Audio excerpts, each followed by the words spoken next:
Brown is worth watching alone. What he did last week, I'm in on any of that action. Hopefully we get it on Turkey Day. It seems like they have a rhythm all of a sudden. Andy Dalton is back, and now the Cowboys have some juice. And speaking of the Dallas Cowboys and the Salvation Army are joining forces for the 2020 Red Kettle campaign. We are honored to welcome Cowboys owner Jerry Jones, along with his daughter Charlotte Jones Anderson, Executive Vice President and Chief Brand Officer of the Dallas Cowboys, as well as National Commander of the Salvation Army, Kenneth Hodder. Thank you all for joining us. Jerry, I want to start with you. How are you guys doing?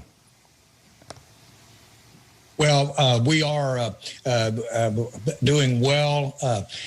We are proud to be on with you this morning and good to be on with the team.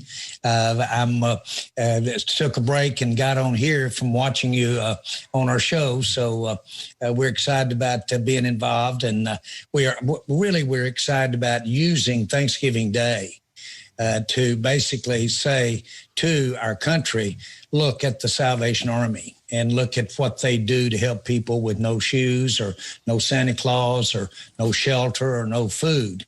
And they're the best. And there's a lot of ways to give this day and time with the Salvation Army. But to be able to take the Thanksgiving Day game and feature the Salvation Army in front of millions of people, to me, it's always been a great way for us to give back, for sports to give back.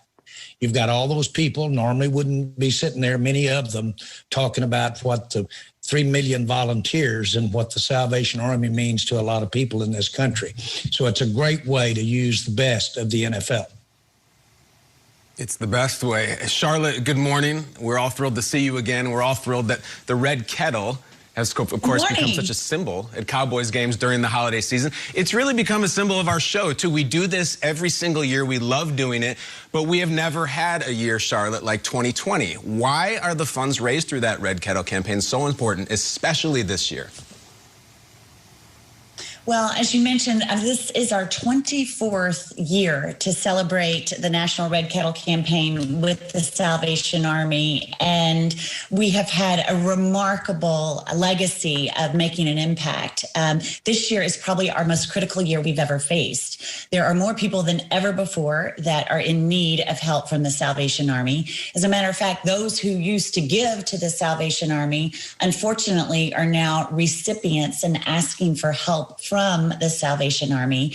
And as you can imagine, with COVID, more people have lost their jobs. They've lost their stream of income. They need food. They need help. And the Salvation Army is there to do that. But we need to help them be able to do that. And that's why this year is so important for us. And so tomorrow, when we launch the National Red Kettle campaign officially with Kane Brown, he's singing some incredible songs that are probably more poignant today than ever before. And I think he will definitely inspire millions of people that are watching, hopefully, to give, to support the Salvation Army and to do their part so that the Salvation Army can actually do their part. And we're just honored to be associated with the Salvation Army and to be able to tie the visibility that we enjoy every Sunday or on Thanksgiving on Thursday and to raise that awareness and that attention and to focus on the Salvation Army for that moment right there in the middle of our game, to really focus on what's important, especially at Thanksgiving and this time of year. It's always a powerful moment and message, Charlotte. Kenneth, I wanted to ask you, usually we see the three of you, you're sitting in a row together there at the stadium. It's different this year. People are home. People aren't leaving their homes as much as they did in years past. So for those watching out there that want to get involved, how can viewers help those living in poverty during this holiday season the way that this season has laid itself out? We're doing everything we can to make it safe and simple for people to support the work of the Salvation Army this year. But I have to begin by saying we couldn't do it without the Jones family and without the Dallas Cowboys organization. What they do for us on Thanksgiving makes an enormous difference. It has for 24 years, and we know that this year is going to be no exception. People who are watching right now can do a number of things. They can go to our website, rescuechristmas.org, plug in their zip code, and they'll be able to find out everything the Army is doing in their community, and they can make a donation, and that money will stay in their community. They can make a one-time gift or a sustaining gift over the course of the coming year. They can also text the word kettle to 91999. They can make a donation via Alexa, or when they see a kettle, they can even make a donation through Google Pay or Apple Pay. So there are lots of ways that people can support the Army this year.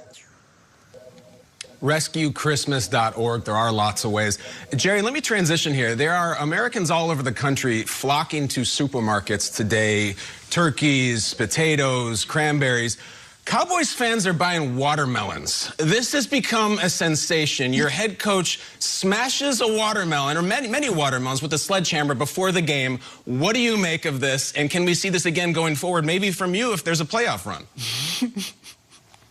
Well, I had a little quizzical look when he shared with me his experience, and he said, I had no idea. I didn't realize there was that much water in a watermelon when I hit it.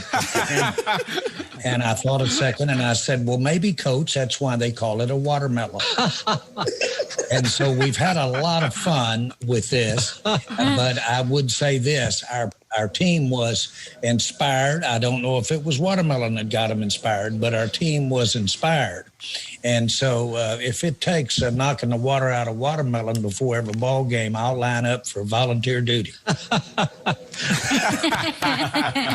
No doubt about it. Jerry, Charlotte, Kenneth, thank you so much for joining us. We appreciate you guys. Go to DallasCowboys.com or Salvation Army for more information on how to give. We appreciate everything you guys do on the field, but more importantly, off of it. Thanks so much, guys. Thanks so much. You guys are great. Happy Thanksgiving. Happy Thanksgiving. We appreciate you. Thank you. Happy Thanksgiving.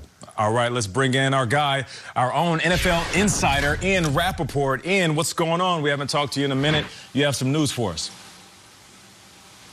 Let's talk about the Chicago Bears quarterback situation. Certainly that is something that we've been keeping our eye on here. They come off the bye. They are trying to figure out who is in good health and who is not. We'll start with Nick Foles. Remember, he went down with that more like a hip pointer than anything else, and it has been a struggle for him. I know he's in some pain. As of right now, they do not know if Foles is going to actually be able to practice. The quarterback decision in Chicago certainly starts with this. Is Nick Foles healthy? If he is, presumably he would be the guy in as the starting quarterback. Then, of course, there is Mitchell Trubisky. He is dealing with a shoulder injury, knocked him out for a couple weeks. My understanding is he is, in fact, healthy enough to return to action. So if Foles cannot go, then Trubisky, from what I understand, would be ready to get back in there. As of now, the Bears have not yet made a quarterback decision.